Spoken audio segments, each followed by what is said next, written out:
नमस्कार, मैं हूं रोमिता तिवारी। दोपहर के 3 बज रहे हैं। वक्त हो गया है राजधर्म का। राम मंदिर में दान की चोरी करने वाले कितने हैं? 8 आरोपी जेल के अंदर हैं। क्या बड़ी मछली अभी भी बाहर है? राम मंदिर में चढ़ावे की चोरी का मास्टरमाइंड कौन है? चोरी की प्लानिंग कब, कैसे और किसने रची? चोरी हो गई, लेकिन चंपत राय ने कुछ क्यों नहीं किया? काउंटिंग रूम का पूरा फुटेज आखिर क्यों नहीं मिल रहा है? अगर इस संगठित लूट की बात बाहर नहीं आती तो क्या राम मंदिर में इसी तरह से लूट चलती रहती? ये वो 8 लोग हैं जिन पर राम मंदिर में दान चोरी का आरोप है, जिन पर आरोप है कि उन्होंने दान के लाखों करोड़ों रुपए पार कर दिए, अपने लिए कोठियां खड़ी कर ली, लखनऊ से लेकर नोएडा तक प्रॉपर्टी भी बनाई। लेकिन सवाल यह है कि क्या इतने बड़े कांड में सिर्फ यही 8 लोग शामिल हैं या फिर अभी कई और बड़े चेहरों से नकाब हटना बाकी है? राम मंदिर में चढ़ावा चोरी की फुल इनसाइड स्टोरी हम आपको दिखाएंगे कि क्या क्या रोल है। लेकिन उससे पहले इस वक्त की बड़ी खबर आपको बताते हैं। इस समय अयोध्या के अंदर पुलिस की ताबड़तोड़ रेड हो रही है। दान चोरी मामले में पकड़े गए आरोपियों के घर पुलिस की तरफ से दबिश दी जा रही है। थोड़ी देर पहले पुलिस ने आरोपी लवकुश मिश्रा और अनुकल्प मिश्रा के घर पर रेड की है, छापा मारा है। रुदौली में लवकुश मिश्रा के घर में रेड पड़ी है, तो इसके साथ ही अनुकल्प मिश्रा के घर पर भी छापा पड़ा है। अनुकल्प और लवकुश दोनों जीजा साले हैं, आपस में उनका ये रिश्ता है।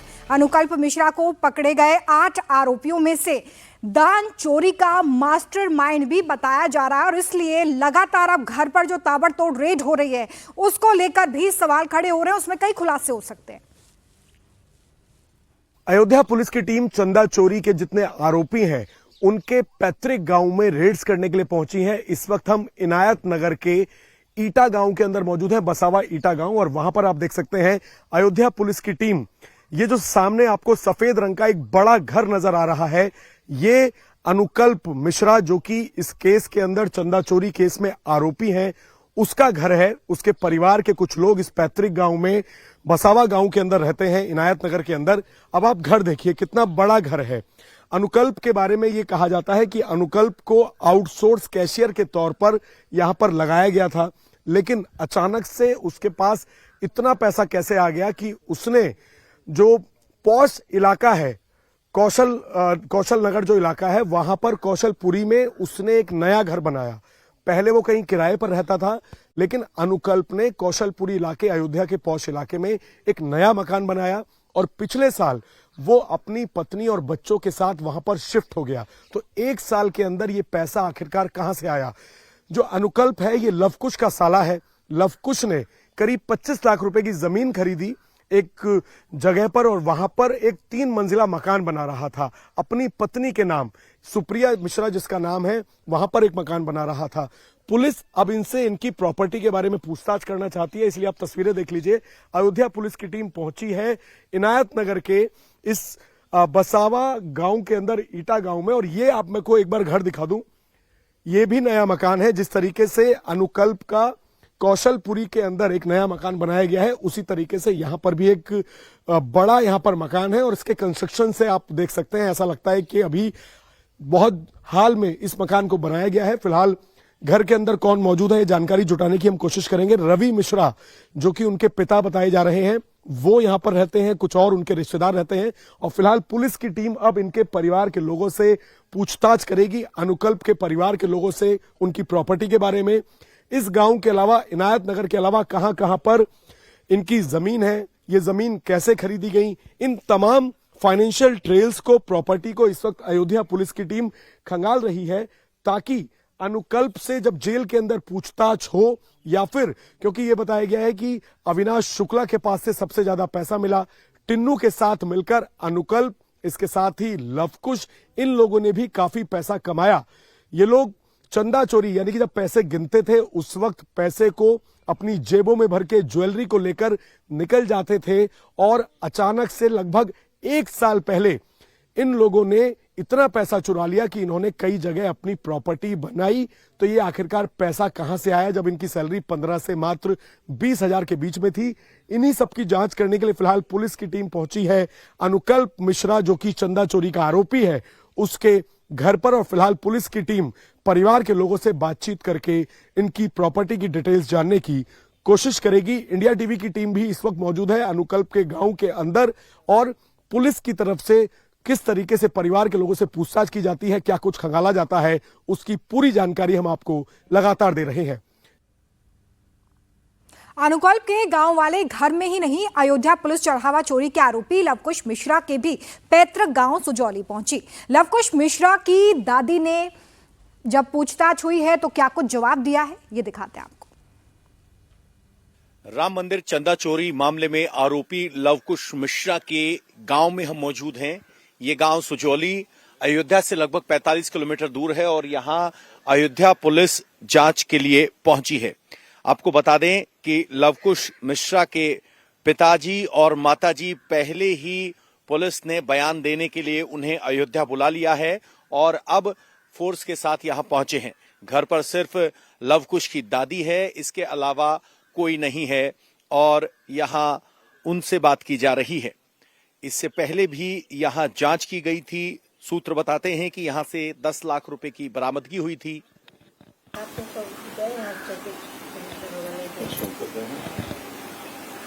माता जी अकेले हैं कि और कोई है? नहीं, मैं अकेले नहीं। खाना वाना खा ली है? खाना वाला खाई। क्या है खाना पीना खाए? ऑपरेशन भैया। क्या हो गया? कैंसर हो गया। अरे हाँ। चले ठीक हो जाएंगे, कोई दिक्कत नहीं, सब ईश्वर ठीक करेगा। पुलिस है, माताजी चौकी पर बैठी थी, जमीन पर बैठी थी, तो उनको कहा कि आप चौकी पर बैठ जाइए, आपसे कुछ सवाल करने हैं। हम जरा पीछे हो जाते हैं। पुलिस लगातार यहां परिवार से पूछताछ कर रही है और यहां जो परिवार है उससे पूछताछ के अलावा यहां लवकुश के माता पिता को पुलिस पहले ही बयान दर्ज करवाने के लिए अयोध्या बुलवा चुकी है। ये ऐसा नहीं है सिर्फ लवकुश, सभी 8 आरोपियों के घर पर पुलिस जांच के लिए पहुंची है। लेकिन सवाल ये है कि ये मामला सामने आने के बाद, एफआईआर दर्ज होने के बाद अब जमीन पर बयान के अलावा क्या मिलेगा, ये सबसे बड़ा सवाल है। क्योंकि ये सभी वो नाम हैं जो पहले ही मीडिया में थे। एसआईटी के 7 दिन की जांच के बाद जब एफआईआर दर्ज की गई तो उसके बाद ये कार्रवाई शुरू हुई है और अब यहां घर पर क्या कुछ हो सकता है उस बात की बहुत ज्यादा कुछ संभावना नहीं है। लेडी पुलिस साथ में है क्योंकि माताजी से पूछताछ करनी है तो डायरी लेकर आए हैं, माताजी का बयान दर्ज कर रहे हैं। अगर आप देखेंगे तो ये एक पुराना बना हुआ घर है, आगे जानवरों के लिए खपरेल बनी हुई है, यहां जानवर बांधे जाते हैं। तो किसी भी यूपी के आम घर की तरह एक मिडिल क्लास परिवार है। लेकिन जिस तरीके से राम मंदिर में काउंटिंग में नौकरी मिलने के बाद लवकुश मिश्रा ने अयोध्या में प्रॉपर्टी खरीदी, घर बनाया, उस सब के बाद ये सवाल उठ रहे हैं कि चंदा चोरी में लवकुश मिश्रा की भूमिका क्या है। और उन्हीं भूमिकाओं की कड़ी जोड़ने के लिए पुलिस एक बार फिर लवकुश मिश्रा के घर पहुंची है। यूपी के सहारनपुर में सीएम योगी राम मंदिर पर बोल रहे हैं, सीधे लिए चलते हैं आपको। हिंदू आस्था को सांप्रदायिकता के साथ जोड़ते थे, जो कभी मां शाकंभरी के दर्शन करने के लिए नहीं गए, वहां की सुविधा को देखने के लिए नहीं गए। जिन लोगों ने काशी विश्वनाथ धाम का विरोध किया था, जो मथुरा वृंदावन का विरोध कर रहे थे, जो सुखतीर्थ का विरोध कर रहे थे, उपेक्षित छोड़ दिया था, जिन्होंने राम जन्मभूमि के हमेशा आंदोलन का विरोध किया था और राम जन्मभूमि पर भगवान राम का भव्य मंदिर न बने, इसके लिए उन्होंने एड़ी चोटी एक लगा दी थी। उन्होंने सुप्रीम कोर्ट में कह दिया कि भगवान राम हुए ही नहीं, कृष्ण हुए ही नहीं। ये वे लोग हैं जो कहते थे कि अयोध्या में परंदा भी पर नहीं मार सकता। लाखों राम भक्त पहुंच गया था कार सेवक के रूप में अयोध्या धाम में। जो लोग जय श्री राम के कहने पर लाठी चलाते थे और राम मंदिर के लिए कार सेवा करने आए हुए राम भक्तों पर गोलियां चलाते थे, आज वे कहते हैं कि आस्था के साथ खिलवाड़ हो रहा है। ये आस्था के साथ खिलवाड़ नहीं, जो अपराधी होगा उसके खिलाफ कठोरतापूर्वक कार्रवाई होगी, लेकिन हिंदू आस्था के साथ किसी को खिलवाड़ करने के लिए छूट नहीं देंगे। मैं कांग्रेस और समाजवादी पार्टी के नेताओं से पूछना चाहता हूं ये आस्था तब कहां चली गई थी जब कावड़ यात्रा को आप लोग रोकते थे, जब श्री कृष्ण जन्माष्टमी के आयोजन को आप प्रतिबंधित करते थे, जब दुर्गा पूजा के अवसर पर दुर्गा पूजा के पंडालों पर आप जबरन रोक लगाने का काम करते थे और मूर्ति नहीं रखने देते थे, विसर्जन नहीं होने देते थे, भक्तों पर लाठी चलाते थे, तब आस्था का ध्यान नहीं आया। जब मंदिरों के नवनिर्माण पर उनके सुंदरीकरण के लिए और कॉरिडोर के लिए पैसे को कब्रिस्तान की तरफ बेचते थे, तब आस्था का ध्यान नहीं आया। आज आस्था दिखाई दे रही है जब अयोध्या त्रेता युग का स्मरण करा रही है। अयोध्या तो अयोध्या है, अयोध्या को कोई आगे बढ़ने से रोक नहीं सकता। दिव्य और भव्य अयोध्या प्रधानमंत्री मोदी जी के नेतृत्व में, बहनों और भाइयों, यह वह सरकार है जो विरासत का भी सम्मान करती है और विकास के कार्यों को भी आगे बढ़ाती है। अयोध्या में 2017 के पहले संकरी गलियां थी, आज चारों ओर से 4 लेन की कनेक्टिविटी है। रेलवे की मीटर गेज की लाइन थी, आज ब्रॉड गेज की डबल लाइन से अयोध्या जुड़ा है। इंटरनेशनल एयरपोर्ट बन गया है। पहले एक छोटी सी एयर स्ट्रिप थी, जहाज नहीं उतर पाता था, आज वहां इंटरनेशनल एयरपोर्ट और एयरपोर्ट का नामकरण महर्षि वाल्मीकि के नाम पर।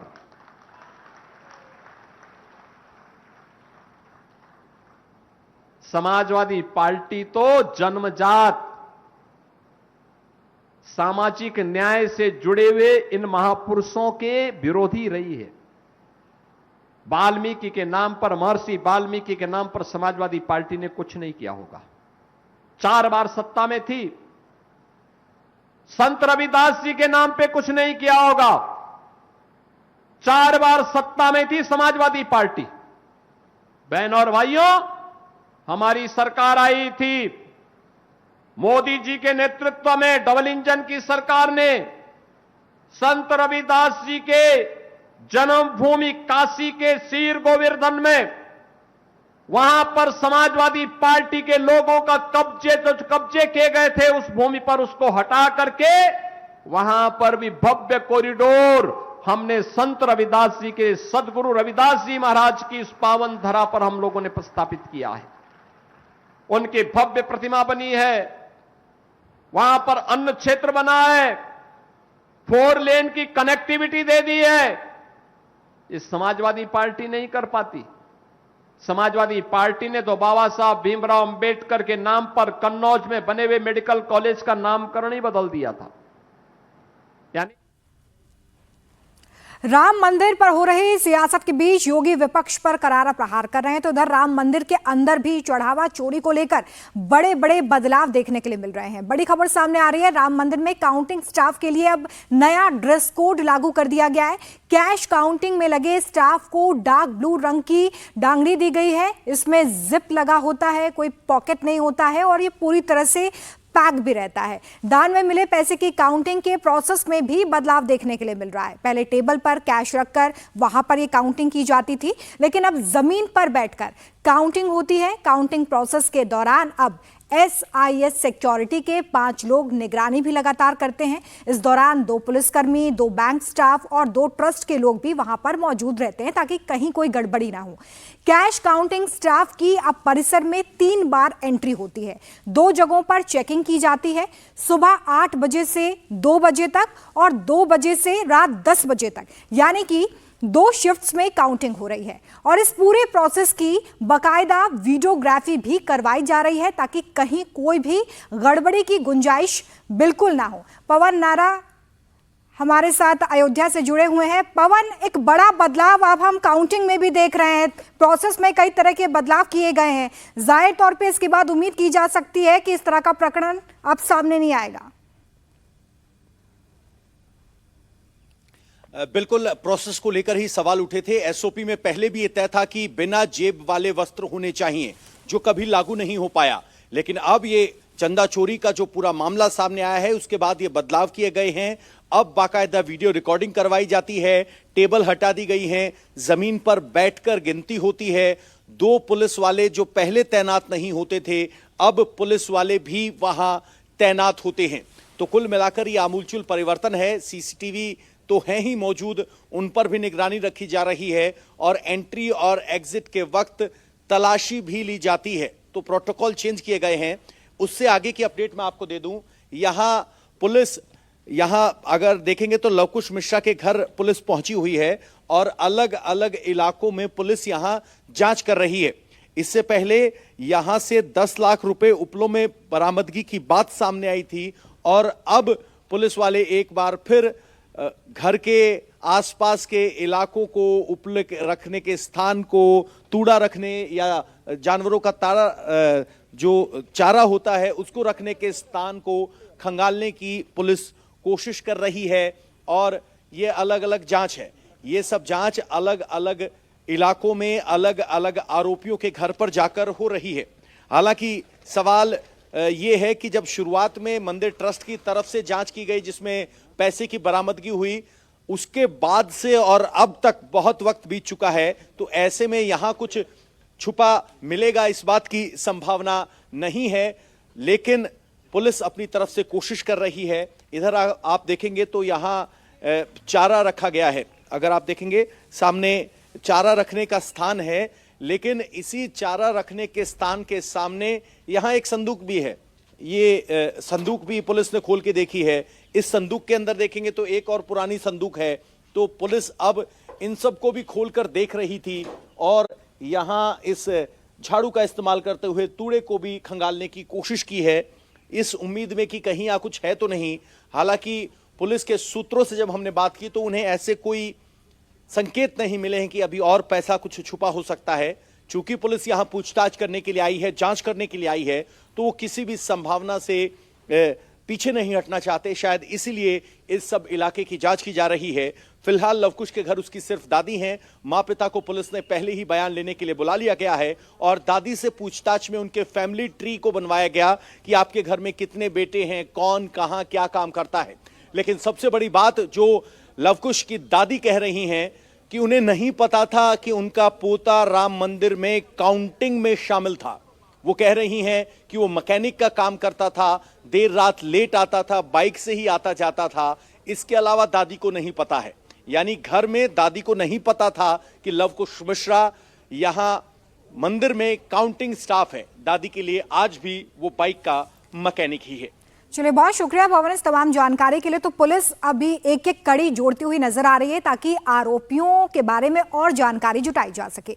दान चोरी की वारदात के बाद राम मंदिर प्रशासन से लेकर अयोध्या पुलिस तक सब एक्शन मोड में है। एसआईटी भी इस पूरे मामले की बारीकी से जांच कर रही है। ये जांच जैसे जैसे आगे बढ़ रही है, इसमें नए नए खुलासे हो रहे हैं। पुलिस की जांच में ये पता चला है कि चढ़ावे में सबसे ज्यादा चोरी जीजा साले लवकुश मिश्रा और अनुकल्प मिश्रा ने ही की है। जांच में यह भी सामने आया है कि महाकुंभ के दौरान सबसे ज्यादा चोरी की गई, क्योंकि इसी दौरान अयोध्या में श्रद्धालुओं का सैलाब उमड़ रहा था। रोज लाखों करोड़ों की संख्या में लोग वहां पर पहुंच रहे थे और दान कर रहे थे। ऐसे में सभी गिरफ्तार 8 आरोपियों ने मिलकर चोरी करने का प्लान बनाया, लेकिन इसमें से भी सबसे ज्यादा लवकुश मिश्रा और अनुकल्प मिश्रा ने दान के पैसों पर अपना हाथ साफ किया। गिरफ्तार आरोपियों में से लवकुश मिश्रा और अनुकल्प मिश्रा ने चोरी के पैसे से सबसे ज्यादा प्रॉपर्टीज खरीदी।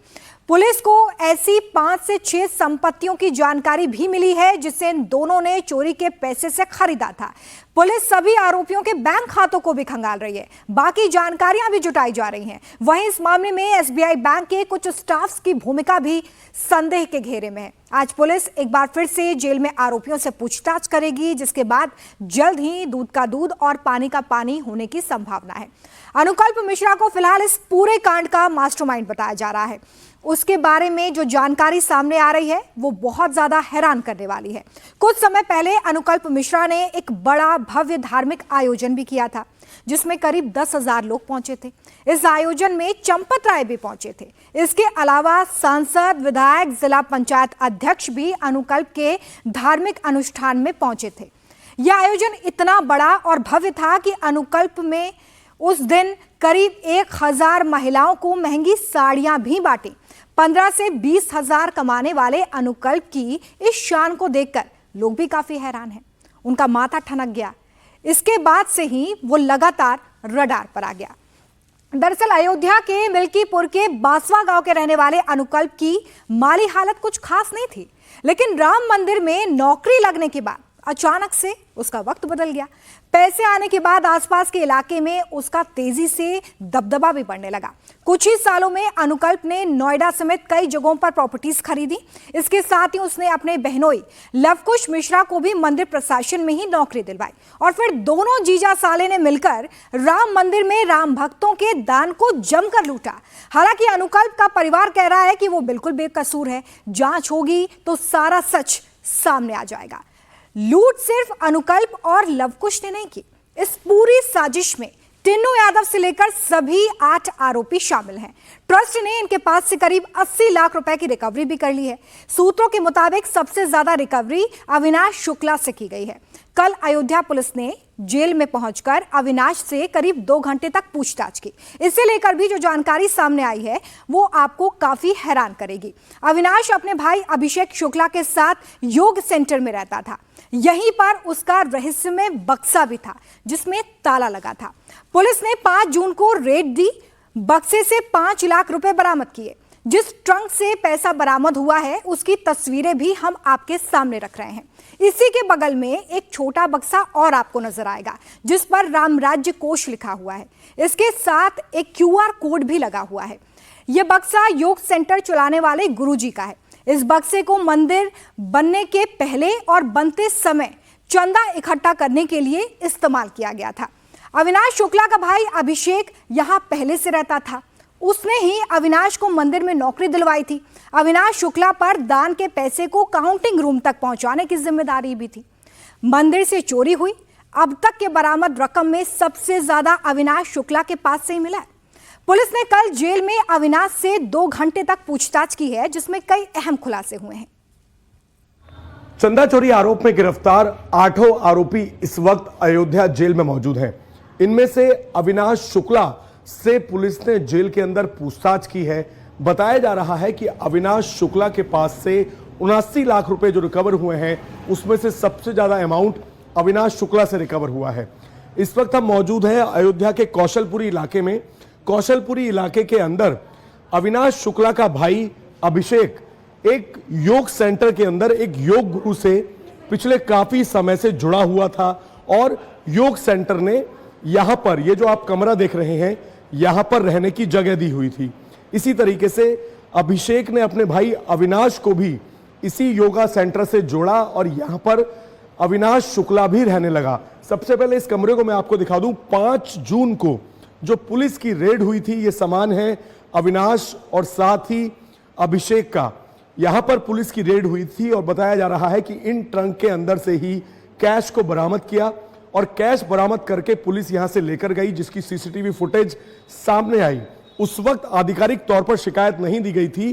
चंपत राय के कहने पर पुलिस की टीम ने, और ये देखिए यहां पर राम राज्य कोष इस तरीके का एक पेटी यहां पर रखी हुई है जिसके ऊपर एक QR स्कैन लगा हुआ है कि अगर किसी को पेमेंट करनी है तो वो इस पर स्कैन कर सकता है। लेकिन सवाल ये खड़ा हो रहा है कि ये इस तरह की पेटियां और इस तरह का QR स्कैनर यहां पर क्यों रखा हुआ था। ये चीजें मंदिर में होनी चाहिए थी, लेकिन इस कमरे के अंदर अविनाश और अभिषेक ने ऐसे बक्से क्यों रखे हुए थे। CCTV फुटेज भी सामने आई थी जिसमें एक बैग लेकर जो रिकवरी का सामान था, जो कैश था, उसे यहां से लेकर जाया गया। इस योग सेंटर से जुड़े हुए जो लोग हैं वो हमारे साथ मौजूद हैं, उनसे एक बार बात कर लेते हैं। मैम, क्या नाम है आपका? जी, सीमा तिवारी।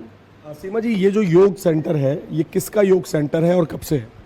ये पिछले 20-22 वर्षों से डॉक्टर चैतन्य जी का सेंटर है और यहाँ पर निरंतर 365 दिन योग साधना का कार्य चलता है और हमारे सभी साधक करीब 150 लोग यहाँ प्रतिदिन अभ्यास करते हैं। इस सेंटर के अंदर एक बार पुलिस ने छापेमारी की। अविनाश और अभिषेक कौन है और वो इस सेंटर में क्या कर रहे थे? मेरे जो गुरुजी हैं उन्होंने बहुत सारे बच्चों को पढ़ाया लिखाया, उनकी पढ़ाई की व्यवस्था की, रहने खाने को दिया उनको, और ऐसे कई सारे बच्चे हैं जो यहाँ पढ़ लिख कर अलग अलग जगहों पर जॉब कर रहे हैं। उसमें से एक अभिषेक भी है। अभी पिछले 2-3 साल पहले शायद उसकी नौकरी लगी, प्राइमरी में अध्यापक है। उसके बाद जैसा सभी करते हैं कि एक बच्चे को नौकरी मिलती है तो सोचता है कि मैं अपने सभी भाइयों बहनों की मदद करूं, तो वो अपने भाई को लेकर आया यहाँ करीब 1.5 साल पहले, और अविनाश को लेकर आया।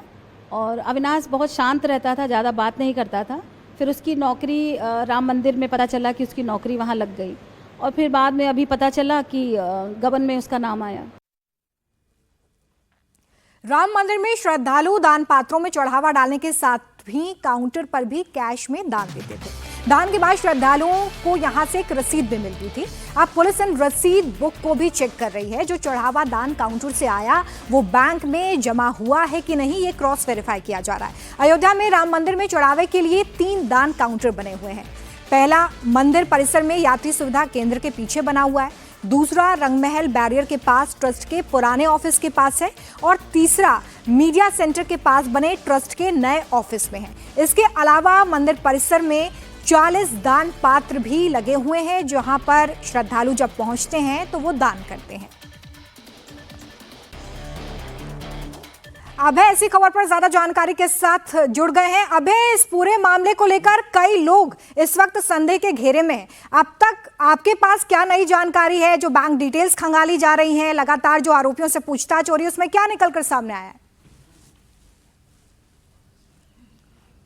देखिए, बिल्कुल ना केवल बैंक डिटेल्स निकाली जा रही है, बल्कि ऐसे आरोपी हैं जो 8 आरोपी गिरफ्तार हुए हैं जिन्होंने कई जगह संपत्तियां बनाई थी, अपने परिवार के लोगों के नाम पर इन्वेस्ट किया था। इस वक्त हम मौजूद हैं अनुकल्प के पैतृक गांव के अंदर, और पैतृक गांव में ये आप देखिए बड़ा मकान अभी हाल में ही रेनोवेट कराया गया था, जहां पर पुलिस की टीम पहुंची हुई है। एहतियात नगर है ये, और यहां पर पुलिस की टीम अनुकल्प के परिवार के लोगों से पूछताछ कर रही है। हमने अनुकल्प की चाची से बात करी, सुषमा मिश्रा उनका नाम है। हालांकि उनका यह कहना है कि अनुकल्प 20 साल का लड़का है, वो पढ़ाई कर रहा था। लेकिन सबसे बड़ा सवाल यह है कि हमने वहां से भी रिपोर्ट किया था, अनुकल्प ने अयोध्या के पौष इलाके कौशलपुरी में एक लगभग 60 स्क्वायर फुट का नया मकान बनाया, जिसमें वो अपने परिवार के साथ शिफ्ट हुआ। अनुकल्प की बहन सुप्रिया, अनुकल्प ने अपने जीजा लवकुश को भी नौकरी पर लगवाया, मंदिर ट्रस्ट में पैसे गिनने के लिए आउटसोर्स कैशियर के तौर पर। लवकुश ने सुप्रिया के नाम पर एक बड़ी जमीन खरीदी और वहां पर 3 मंजिला मकान बना रहा था, और घर पे जो एक पुराना मकान है, ये अनुकल्प के पिता रवि मिश्रा और उनके 3 भाइयों का मकान है, जॉइंट प्रॉपर्टी है। पुलिस की टीम अगर आप देखेंगे तो यहां पर पहुंची हुई है, परिवार के लोगों से बातचीत करने की कोशिश कर रही है कि परिवार के लोगों से प्रॉपर्टी को समझा जा सके कि किसकी प्रॉपर्टी है, किसके कागजात हैं, क्योंकि मकान ये हाल फिलहाल में रेनोवेट किया गया है। और रोमिता, इसी इलाके में वो जगह है जहां पर कथा की थी, अनुकल्प ने अपने सोशल मीडिया पर डाला था कि 15 से 20 हजार की नौकरी करने वाला शख्स इतनी बड़ी कथा कैसे कर सकता है, इतना बड़ा भंडारा। महिलाओं को साड़ी दी गई, एक तरीके से नेता बनने की कोशिश की गई। महिला पुलिसकर्मी जो है वो यहां पर मौजूद हैं, घर की महिलाओं से बातचीत कर रही हैं। हमने भी बातचीत की उनकी चाची से। अब पुलिस की कोशिश ये है कि जितने भी आरोपी हैं, अनुकल्प, अविनाश शुक्ला का क्योंकि बड़ा रोल अब तक बताया जा रहा है कि अविनाश शुक्ला से जेल में भी इसीलिए पूछताछ हुई कि जो 79 लाख रुपए के आसपास की रिकवरी थी, उसमें से सबसे ज्यादा अमाउंट अनुकल्प के पास से निकला। मंदिर में से, दान पात्र में से जो चोरी की जाती थी, आप देखेंगे यहां पर कुछ महिलाएं मौजूद हैं, दादी हैं। आप यहां आ जाइए। आप अनुकल्प की दादी हैं आप? हाँ जी। क्या नाम है आपका? सीता देवी। क्या नाम है आपका? सीता। अनुकल्प की दादी है। हाँ। ये बताइए कि जो आरोप लग रहे हैं कि यहाँ पर इतना बड़ा उसने कथा करी, इतना पैसा कहाँ से आ गया? वो अगर 15-20 हजार की नौकरी कर रहा था, नए नए मकान बन रहे हैं, कौशलपुरी में एक बड़ा मकान उसने खरीदा जहाँ वो रह रहा है। ऐसा है, भागवत उन्होंने नहीं करवाए हैं। अब वही 18-20 साल का लड़का है, हमारे 4 बच्चे हैं, हमारे पंडित जी हैं, हाँ, वो भी कुछ कर सकते हैं कि नहीं कर सकते हैं? ऊपर वही कर लिए हैं। कैसे कह रहे हैं आप? पुलिस ने गिरफ्तार कराया। पुलिस ये कह रही है कि ये लोग चंदा चोरी करते थे वहां से, दान पात्र में से। ये तो हम लोग को नहीं पता है, चोरी कर रहे हैं क्या कर रहे हैं। हम लोग जान रहे हैं पढ़ाई कर रहे हैं, अब नौकरी कर रहे हैं, क्या कर रहे हैं। हम लोग गांव में रहते हैं। कौशलपुरी एक पौष इलाका, वहां पर अनुकल्प ने, हमने आस पड़ोस में पता करा कि नया मकान खरीदा। अभी एक वो पैसा कहाँ से आया? सुना, नया मकान उनके बाप है, उसके डीलर है, मकान वो भी जगह खरीदते हैं, बेचते। पपीटर डीलर है, क्या बोलते हैं मुझे नहीं आता, लेकिन वो डीलर है। वो साइड भी काम लेते हैं। और अनुकल्प ने मकान खरीद लिए। अनुकल्प जो कुछ किए अनुकल्प किए हैं। हमारे 4 बच्चे हैं, हमारे पंडित जी भी हैं, वो कुछ नहीं कर सकते हैं। आज 18-20 साल का लड़का इतना बड़ा काम कर लेंगे। पुलिस तो ये कह रही है ना कि पुलिस ने तो पूछताछ करी है, जेल में है, और पुलिस कह रही है कि इन सब ने चंदा चुराया, पैसे चुराए। अरे चंदा चढ़ाया का अनुकल्प ही चढ़ाए हैं। अनुकल्प के ऊपर सारा आरोप तो अनुकल्प पर आ रहा है। नहीं, और भी लोग हैं, 8 लोग। हाँ 8 लोग हैं, लेकिन हम अनुकल्प में बता रहे हैं कि अनुकल्प इतना बड़ा काम करेंगे। और फिर सारा काम घर बनवाए, वहाँ पर जहाँ पर बाग है वहाँ पर दीवार बना है, चद्दर रखी हुई है, वहाँ पर गाय रहते हैं, वहाँ पर भूसा है, वहाँ पर भागवत बैठा हुआ गया। का अनुकल्प ने किए हैं। 18-20 साल का लड़का। आपकी एक बेटी है सुप्रिया, अनुकल्प की बहन, उसकी शादी जिस लवकुश से करी, उसने भी जमीन खरीद ली, और वहां पर भी हम गए उस प्रॉपर्टी में। हाँ, इसके बारे में नहीं बता सकते हैं, क्योंकि हम लोग गांव में रहते हैं और लोग वहाँ पर हैं। क्या खरीदे, क्या नहीं किए, क्या किए, इसको नहीं बता सकते। अच्छा, एक बात बताइए कि अनुकल्प की नौकरी मंदिर ट्रस्ट में किसने लगवाई? ये तो नहीं बता सकते भैया हम। हाँ, ये नहीं कब बता। से नौकरी कर रहा था वहाँ? अरे जो होगा बता नहीं सकते हैं। वहाँ पर तो रह रहे हैं काफी दिन से, 6-7-8 साल से रह रहे हैं वहाँ पर। लवकुश जो आपके दामाद हैं, उनकी नौकरी अनुकल्प ने बताया लगवाई मंदिर ट्रस्ट में। ये भी नहीं बता सकते हैं, क्योंकि हम लोग गांव में रह रहे हैं। कब लगवाएं, कब क्या कर रहे हैं, इसके बारे में हम नहीं बता चलिए, सकते। पुलिस आपके घर पर आई है, मैं चाहूंगा एक बार दिखा दें। पुलिस की टीम यहाँ पर पहुंची हुई है, थाने की। पुलिस आप लोगों से क्या पूछ रही है? पुलिस ने पूछताछ करी आप लोगों से? पुलिस तो खड़े हुए हैं, तो पूछताछ कर रहे हैं। अच्छा, इतना बता दीजिए, आप बुजुर्ग हैं, पूरे देश में नहीं पूरी दुनिया में बात चल रही है, जो लोगों की आस्था से खिलवाड़ हुआ, जिन्होंने चंदा चुराया, जिसमें आपका जो पोता है वो भी आरोपी के तौर पर गिरफ्तार है। कैसी कार्रवाई होनी चाहिए, कैसी जांच होनी चाहिए? अब भैया इसके बारे में हम क्या बता सकते हैं भाई, गलत तो है ही है, इसको तो नहीं कहने के लिए कि गलत है, लेकिन अब इसके बारे में हम क्या बताएं, किसने चराए, क्या किए, क्या नहीं किए। हम लोग गांव में रहते हैं, और कभी कदार आते थे, कभी बहुत आते भी नहीं थे यहाँ पर। हाँ, कभी ऐसा नहीं लगा कि अचानक से 20-22 साल का लड़का, उस पर पैसा कहाँ से आ रहा है इतना? बिल्कुल लाइव कभी तो बताया होगा कि परिवार वालों को, या अपनी बहन को, अपने जीजा को, या अपने पिता को, कि भाई मैं इतना माल कमा रहा हूँ। बता रहे हैं कि मुझे नहीं पता है, मुझे नहीं पता है कि कमा के मुझे दे रहे हैं। ये जानते थे कि बच्चे पढ़ते हैं, समझे। और रही बात धोती का सवाल उठी है, धोती मान लो भागवत हुई है, आप शादी करोगे, बहन बेटी आएंगे, आप नहीं दोगे, देंगे कि नहीं देंगे? तो बहुत बड़ा रुतबा लग रहा था, जैसे उन पूरा नेता की तरह बड़ा पंडित। कहने से और करने से बहुत अंतर हो जाता है। जो कह रहे हैं, कहने से आप कोई भी प्रयोजन करेंगे, शादी करेंगे, ब्याह करेंगे, कुछ भी करेंगे, आप बहन बेटी आएगी उसको नहीं देंगे आप। जो ये पता लग रहा है कि पूरा मोहल्ला में अच्छा, अगर इतना पैसा हमारे यहाँ पूरे। दादी जी अगर पुलिस कह रही है कि आप जो 8 आरोपी गिरफ्तार हैं, उसमें आपका बेटा और आपका दामाद दोनों की बड़ी संलिप्तता पुलिस के सूत्र हमें बता रहे हैं कि एफआईआर में उनका नाम है, इन लोगों ने पैसा चुराया। अब मैं आपसे पूछना चाह रहा हूं कि अगर पुलिस ये कह रही है, उनके पास सबूत हैं, उन्होंने जेल में डाला है, तो कैसी कार्रवाई होनी चाहिए? अगर राम मंदिर में, रामलला के द्वार में लोगों की आस्था के साथ खेलकर पैसे का गबन हो रहा है, वहां पार्टी चल रही है कि आज ऐसे पैसा चुराया, आज एक बंदा पार्टी करेगा, दूसरा बंदा पार्टी करेगा, आपको लगता है कि बहुत बहुत गंदा काम है? गंदा काम है, ये तो कहेंगे गंदा काम है, लेकिन कैसी कार्रवाई करनी चाहिए पुलिस को? अब इसको हम क्या बताए दी, पुलिस को कौन कार्रवाई करे चाहिए? चलिए, यहाँ नहीं लेके आया पैसा वैसा कभी? नहीं, नहीं। हमारे यहाँ पंडित जी भी हैं, वो कमाते थे, 40, 70, 75 साल के हो रहे हैं, नहीं 76 साल के हो रहे हैं, 80 साल के लगभग में। वो कुछ कमाने हैं कि नहीं कमाए हैं? तो चलिए, अनुकल्प की दादी से हमने बात करने की कोशिश की। इनका ये कहना है कि रामलला के मंदिर में जिन्होंने चोरी की वो बिल्कुल गलत किया, चोरी नहीं करनी चाहिए थी। और पुलिस की टीम इस वक्त अनुकल्प के ये पैतृक गांव है, आप देखिए, सबसे पूछताछ कर रहे हैं।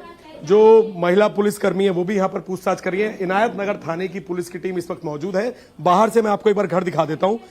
इनायत नगर के अंदर ये अयोध्या से तकरीबन 30 किलोमीटर के आसपास एक गांव पड़ता है इनायत नगर, और वहां पर ये ईटा गांव है, ये आप देखिए। और मकान को देखकर आपको पता लगेगा पूरा नया रेनोवेशन है, नया पेंट, नया पूरी तरीके से इसकी मरम्मत वगैरह हुई है। शक है कि चंदा चोरी के पैसों से ये तमाम चीजें की गई हैं। अनुकल्प के जो पिता हैं रवि, उनके 3 भाई हैं, उनके जो अलग अलग बच्चे हैं, जो इनके कजन हैं, कोई नोएडा में रहता है, किसी की नोएडा में प्रॉपर्टी है, कौशलपुरी बहुत पॉश इलाका है जहां पे अनुकल्प भी रहता है, और साथ में अविनाश का भी वहां पर घर है। अनुकल्प ने वहां पर एक नया मकान खरीदा 60 स्क्वायर फीट का, तो ये पैसा कहां से आया। अब एक दूसरी तस्वीर में आपको दिखा दूं, जिस पंडाल की बात हो रही थी जहां पर किया, यहां से हम वहां जाकर भी रिपोर्ट करेंगे। यहां से लगभग 400 मीटर की दूरी पे इनके पिता यानी कि रवि मिश्रा का एक बड़ा खेत है, जिसे फार्म हाउस यानी उसको मॉडिफाई किया गया, और वहां पर कुछ समय पहले एक पंडाल में बड़ी अनुकल्प मिश्रा जो है आरोपी बनाया गया है, उस पर चढ़ावा चोरी का आरोप लगा है, अभी जेल में है। और उनके घर पर जब हमारी टीम पहुंची है तो उनके घर वाले ही कह रहे हैं कि उनको इसके बारे में कोई भी जानकारी नहीं है। अब आगे भी आप वहां से रिपोर्ट भेजते रहिए, हम दिखाते रहेंगे अपने दर्शकों को। फिलहाल बहुत शुक्रिया हमारे साथ जुड़ने के लिए और इस तमाम जानकारी के लिए। उधर चंदा चोरी के दूसरे आरोपी अविनाश के बारे में भी एक नई जानकारी सामने आई है। राम मंदिर में चढ़ावा की गिनती में लगने से पहले वो मंदिर के पास पानी बेचता था। ऐसे में कैसे अविनाश की राम मंदिर में नौकरी लग गई, कैसे उसे दान के पैसों की काउंटिंग रूम तक पहुंचने की इतनी अहम जिम्मेदारी मिली, ये भी एक बड़ा सवाल है। 5 जून को पुलिस की टीम उसके योग सेंटर भी पहुंची थी जहां पर अविनाश शुक्ला रहता था। वहां पर भी छानबीन की गई, वहां से 5 लाख रुपए कैश मिल गया है। पुलिस की छापेमारी का एक नया फुटेज भी सामने आया है। इस वीडियो में अविनाश शुक्ला को पुलिस पकड़कर ले जाती हुई आपको इन तस्वीरों में नजर आएगी। पुलिस के हाथ में काला बैग भी आपको नजर आएगा, जिसमें योग सेंटर से बरामद किए हुए वो 5 लाख रुपए मौजूद हैं, ये बताया जा रहा है। ये नया सीसीटीवी फुटेज है जो इस वक्त हम आपको दिखा रहे हैं। हमारे साथ सुंदर जी मौजूद हैं जो इस योग सेंटर से जुड़े हुए हैं। 5 जून को क्या हुआ था, पुलिस की टीम आई थी, किसको लेकर, क्या रिकवर हुआ? 5 जून को शाम को 6:30 से 7:30 की क्लास चल रही थी, तो हम 7:30 बजे आए, यहाँ चाय बना रहे थे। तो उसके बाद जो है अविनाश शुक्ला को लेके 2 पुलिस थी और 2 लोग और साथ में थे, तो यहाँ लेके अंदर आए। फिर उसके बाद हमको कहा आप बाहर जा सकते हैं। हम फिर बाहर चले गए, हमको बाहर निकाल दिए, हम चाय लेके चले गए बाहर। उसके बाद दरवाज़ा बंद कर लिए। उसके बाद क्या क्या लिए लोग निकाले, क्या उनसे जो है लिए अविनाश शुक्ला से जो कुछ, फिर इसके बाद हम जो है अपने घर चले गए। पुलिस की टीम ने, क्योंकि हमने सीसीटीवी फुटेज देखा, एक थैला लेकर जा रही थी साथ में, वो कैश, कितना कैश रिकवर किया? अब ये सर हमें नहीं मालूम कितना कैश था, लेकिन ये जो है बैग तो हमने भी देखा है, जो है उसमें से अब मोबाइल पर आ रहा है कि यहाँ से बैग लेके निकले हैं, गाड़ी में बैठाए हैं पुलिस वाले। अभिषेक और जो अविनाश है, जब ये यहाँ पर रहते थे तो आपको लगा कि अचानक से अविनाश शुक्ला के पास पैसा बहुत ज़्यादा आने लग गया, उसका हाव भाव, लाइफस्टाइल चेंज हुआ? अब ये सर जो अभिषेक शुक्ला तो जो यहाँ 2017 से रह रहा था, बीटीसी की तैयारी किया, उसके बाद नौकरी 2020-21 में उसको नौकरी मिल गई। उसके बाद में वो अपना यहाँ से पढ़ाता था, पढ़ाने के बाद में अपना था, लेकिन इसके भाई को अपने जो है लाके लगाया, बेरोजगार था अपना। पिछले साल 2025 में जो है मार्च में इसको लाके अपना 2025 मार्च में जो है इसको गणना में लगा दिया। पहले तो ये पानी वानी बेचता था अयोध्या में, हनुमान गुफा के पास में बोतल का, और उसके बाद में फिर वो नहीं बेच पाया, उसके बाद में ये गणना में लगा दिया अपना जो है। ये सुंदर जी हैं, ये बता रहे हैं कि किस तरीके से अभिषेक जो है वो एक प्राइमरी टीचर था। 2017 से ये जो योग सेंटर है जिसे डॉक्टर चैतन्य चलाते थे, इस योग सेंटर में उसका जुड़ाव हुआ और उसके बाद उसको यहाँ पर रहने की जगह दे दी गई। 2025 में अभिषेक ने अपने भाई अविनाश शुक्ला, जो कि पहले मंदिर के पास पानी बेचा करता था, उसको भी इस आश्रम से जोड़ा, और उसके बाद जब उसकी मंदिर में नौकरी लग गई तो अभिषेक के साथ वो भी यहाँ पर रहने लगा। पुलिस की टीम ने ये जो बक्सा है ये अविनाश और अभिषेक का है, यहाँ पुलिस की टीम पहुंची और यहाँ से 5 लाख रुपए की जो कैश की बरामदगी है वो यहाँ से बरामद की गई। इस पूरे मामले के अंदर जो सीसीटीवी फुटेज सामने है, ये कमरा और मैं आपको दिखा दूं, 5 लाख रुपए कैश यहाँ से लेकर गई थी पुलिस की टीम। और इसके अलावा ये योग सेंटर है, आप देखिए, ये किसी भी तरीके से कोई मालिक नहीं है। अविनाश और अभिषेक इस योग सेंटर को एक अलग डॉक्टर चलाते हैं और इस योग सेंटर के अंदर क्लासेस होती थी। सुबह 5 बजे से लेकर दोपहर 1 बजे तक घंटे वाइज यहाँ पर क्लास दी जाती थी योगा की। ये उसी तरीके के मैट पड़े हुए हैं यहाँ पर। और अभिषेक क्योंकि पहले से इस इंस्टीट्यूट से जुड़ गया था तो अभिषेक यहाँ पर रहने लगा और फिर अपने भाई को भी वो यहाँ पर लेकर आ गया। 5 तारीख को शाम को अविनाश शुक्ला को लेकर पुलिस की टीम पहुंचती है और उसके ट्रंक में से कैश की रिकवरी होती है लगभग 5 लाख रुपए और उसको यहां से लेकर जाया जाता है। तो जो ये बात सामने आ रही थी कि बिना पुलिस को जानकारी दिए चंपत राय अपने जानकार पुलिस वालों से रिकवरी करवा रहे थे, पुलिस को जानकारी नहीं दी थी, तो वो इसी जगह से अविनाश शुक्ला ने यहां पर पैसे छिपाए हुए थे जिसको पुलिस रिकवर कर ले गई थी। और सूत्रों के मुताबिक सबसे ज्यादा रिकवरी अविनाश शुक्ला के पास से ही बरामद की गई है। अविनाश शुक्ला, अनुकल्प मिश्रा, लवकुश मिश्रा, टिन्नू यादव और पकड़े गए तमाम 8 आरोपी, इन लोगों का मोडस ऑपरेंडी क्या था, कैसे राम मंदिर में चोरी करते थे, चोरी का पता कैसे लगा, कुल कितना पैसा चुराया गया, हीरों के हार, सोने के मुकुट, चांदी की ईंटें, ये सारा सामान कहाँ है, इन सब चीजों की एक्सक्लूसिव डिटेल हम आपको आगे बताएंगे। ये पूरी कहानी दरअसल जून के पहले हफ्ते में शुरू हुई। मंदिर परिसर में जहां पर दान पात्र खोले जाते थे उनमें भरे नोट टेबल पर उल्टे जाते थे। इस कमरे में 4 टेबल्स लगी हुई थी। एक मेन टेबल है जहां पर गिनती होती थी। इस टेबल के चारों तरफ कुर्सियां लगाई हुई थी जिस पर बैठकर नोट गिनकर बंडल क्रिएट किए जाते थे, बंडल बनाए जाते थे और यहीं पर चोरी भी होती थी। इस कमरे में एक शिफ्ट में 22 लोग हुआ करते थे। किसी की चेकिंग नहीं होती थी। लोग डबल जेबों वाली शर्ट पहनकर आते थे, पैंट पहनकर आते थे। चढ़ावे की काउंटिंग जूते जुराब पहनकर ही होती थी। वहाँ पर भी कोई मनाही नहीं थी। लोग खाने पीने की चीज़ें भी काउंटिंग वाले कमरे में लेकर आते थे। काउंटिंग रूम में बड़े आराम से पार्टियां भी होती थी। हर रोज किसी एक की बारी हुआ करती थी। कोई 1000 रुपए के समोसे मंगाता था तो कोई अगले दिन 800 रुपए की कचौड़ियां मंगा रहा है। पैसा चुरा कर सब अमीर बन रहे थे और यह अपने आप में काफी अहम खुलासा है इस पूरे चढ़ावा चोरी में। पुलिस जांच में पता चला है कि राम मंदिर में चढ़ावा चोरी का पूरा खेल काउंटिंग रूम से ही शुरू हुआ। यहीं से चोरों ने भगवान राम का चढ़ावा चोरी करना शुरू किया। काउंटिंग रूम में पहले दिन से ही इन्होंने किसी भी नियम कायदे का बिल्कुल पालन नहीं किया। चेकिंग बिना जेब वाले कपड़े, काउंटिंग रूम में खाने पर पाबंदी, बीच बीच में बाहर जाने पर रोक, हर रूल यहां पर तोड़ा गया जिसकी वजह से ये चढ़ावा चोरी हुई। राम मंदिर में महापाप करके ये चोर करोड़पति बन गए और इसलिए हर दिन हजारों रुपए उड़ाते थे। जब टेबल पर दान पात्र खाली किए जाते थे तो सामने नोटों के ढेर होते थे। गिनती करवाने की जिम्मेदारी अनिल मिश्रा को दी गई थी। चढ़ावे की गिनती करने वाले अनिल मिश्रा के रिश्तेदारी थे, टिन्नू यादव के करीबी थे।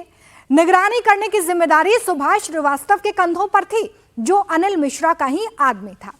टेबल पर नोटों के ढेर की गड्डियां बनाई जाती थी। इस दौरान गिनती करने वाली गड्डियां पैंट में छिपा लेते थे। कभी कभी जूते में भी ये गड्डियां छिपाई जाती थी, कभी पैंट में पीछे की तरफ डाल दी जाती थी। आप समझिए कि किस तरह की लापरवाही यहां पर काउंटिंग में की गई थी।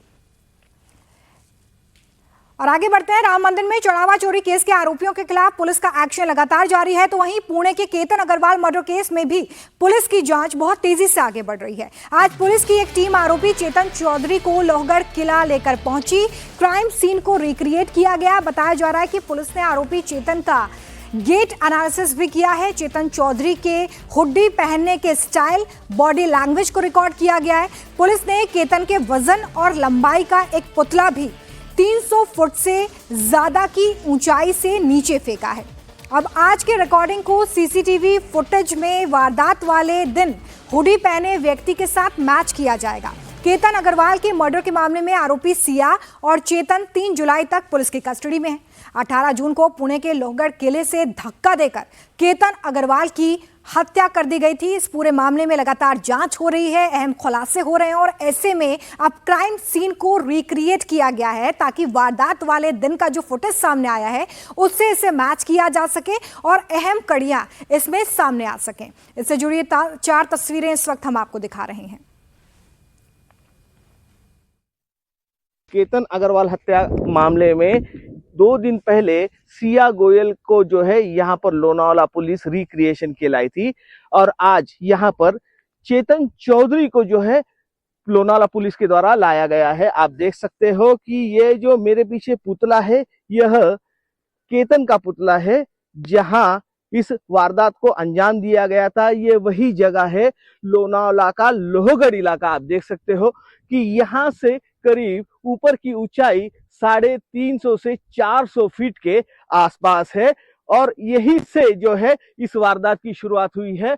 ऊपर का जो हिस्सा है वहां से ही सिया और चेतन ने केतन को नीचे ढकला था। आप देख सकते हो कि ये जो फाइबर से बनाया हुआ पुतला है यह पूरी तरह से यहाँ पर चूर चूर होता हुआ दिखाई दे रहा है।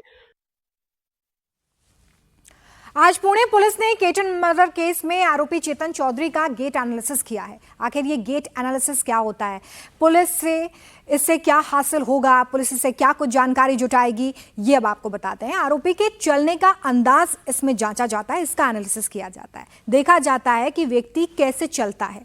कदमों की लंबाई भी इसमें एक अहम पैमाना होती है, जिसमें एक कदम से दूसरे कदम की दूरी पर नजर रखते हैं। पैरों के मूवमेंट को देखा जाता है कि पैर किस तरह जमीन पर पड़ते हैं, कैसे उठते हैं, हाथों की हरकत क्या है, चलने के दौरान हाथ कैसे झूलते हैं।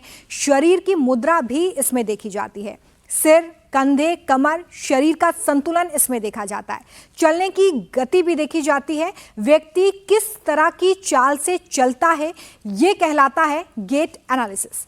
चेतन चौधरी बहुत ही शातिर था। वारदात के दिन वो अपने घर से लोहगढ़ किला एक स्कूटी से गया था। ये जो तस्वीर आप देख रहे हैं स्कूटी की, यही वो स्कूटी है जिससे किसी भी टोल प्लाजा पर उसकी कोई भी तस्वीर कैद ना हो। इतना ही नहीं, वारदात के दिन वो अपना मोबाइल फोन भी दुकान पर ही छोड़कर चला गया था, ताकि अगर कभी लोकेशन ट्रैक की जाए, मोबाइल लोकेशन को ट्रैक किया जाए, तो किसी भी तरीके का कोई भी डिजिटल फुटप्रिंट उसके खिलाफ सामने ना आए।